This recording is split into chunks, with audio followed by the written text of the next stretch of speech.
Isang masustansyang araw sa bawat isa sa inyo. Ako po si Princess De Nagtalon. Ako po si Raisa Jane De Ocampo. Ako po si Fatima Ann Arevalo. Tayo din ay maraming natutunan sa Kusina Eskwela videos katulad ng paggawa ng healthy plate. Dapat kumpleto ang plate ng Go, Grow at Glow food groups at kailangan in moderation with variety at balance sa pinggang Pinoy. Natutunan ko naman na dapat lutuin ng tama ang mga pagkain. Ika nga, mas masarap ang pagkain at mareretain ang sustansya kung tama ang pagkakaluto. Maigi din na gumamit tayo ng mga fruits and vegetables that are in season. Mas cheaper ang price, richer ang flavor, at makasisiguro kang puno ng bitamina. Ilan lamang yan sa mga natutunan natin, pero talagang tumatak sa bawat isa sa atin. Kaya samahan niyo kami sa isang araw ng paghahanda at pagluluto. Ito ang One Magic Day with Nestle! Ito ang aming mumunting gulayan sa paaralan. Mumunti dahil iilan pa lamang ang mga gulay na naririto dala ng rehabilitasyon ng aming paaralan. Gayunpaman, kukuha pa rin tayo ng iilang gulay nating gagamitin sa ating mga dishes. Kukuha na po tayo ng malunggay na mayaman sa bitamina.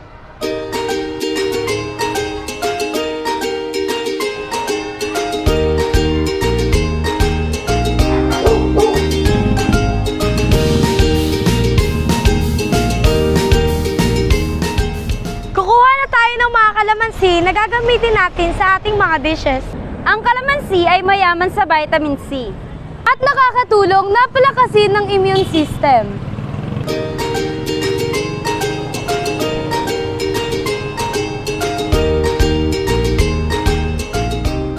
Ito na po ang mga na-harvest namin na gulay mula sa gulayan at napamili naman na gulay mula sa palengke. Makasisiguro kayong sariwa ang mga ito. Bago pa man namin ito balatan, hinugasan muna namin ng mabuti ang mga ito upang mawala ang mga dumi sa kanilang mga balat. Paalala, mag-ingat sa paggamit ng kutsilyo at grater upang di masugatan.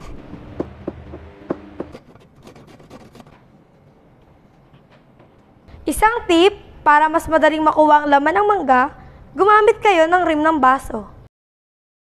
Para sa ating steam cream dory, gagamitan natin ng foil.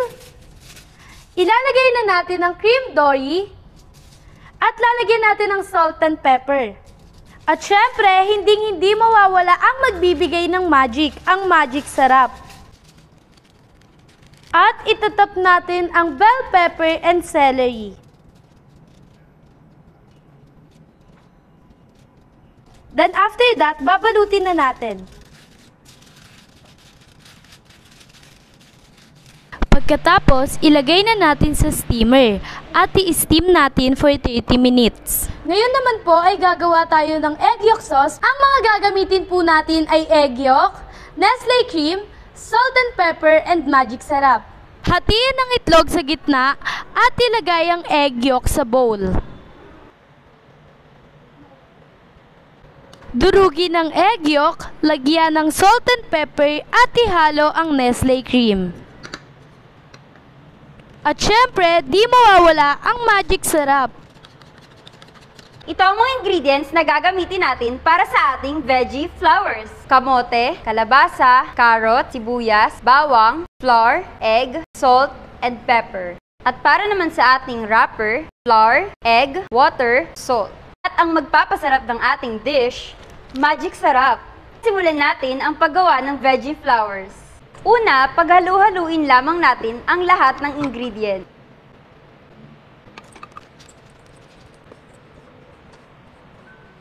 At malunggay na siyang super sustansya. At ngayon naman ay gagawin na natin ang ating wrapper.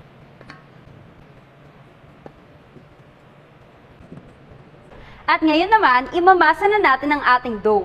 Pero bago yan, siguraduhin muna natin na malinis ang ating mga kamay upang masigurado din natin na malinis ang ating dish. Dapat pati surface malinis din para iwas sa germs. Imasa ang dough hanggang sa maging smooth. I-flatten ang dough.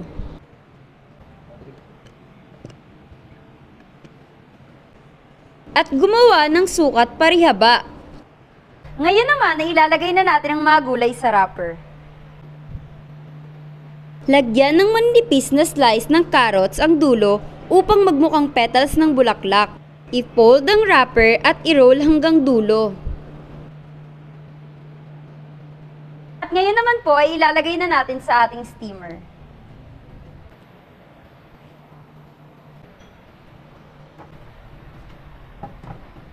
I-steam natin ng 30 minutes. At ngayon naman ay gagawa na tayo ng sauce para sa ating veggie flowers. Soy sauce, vinegar, garlic, pepper, sugar, slurry, pinagsamang cornstarch at water. Siyempre, ang magbibigay ng sarap sa ating sauce. Ito po ang mga ingredients na gagamitin natin sa paggawa ng dessert. Mangga, condensed milk, at Nestle cream.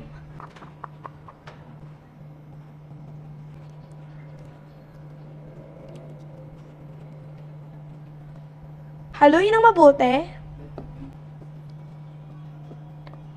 Para sa ating kamote juice, pakukuluan lamang natin ang talbos ng kamote sa malinis na tubig.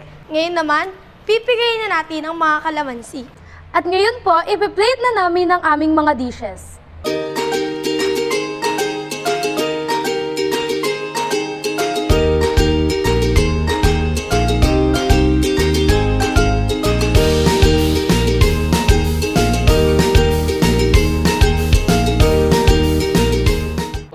At ito na po ang ating finished product. Maraming salamat sa pagsama sa amin sa isang araw na puno ng magic. Hanggang sa muli, ito ang One Magic Day with Nestle!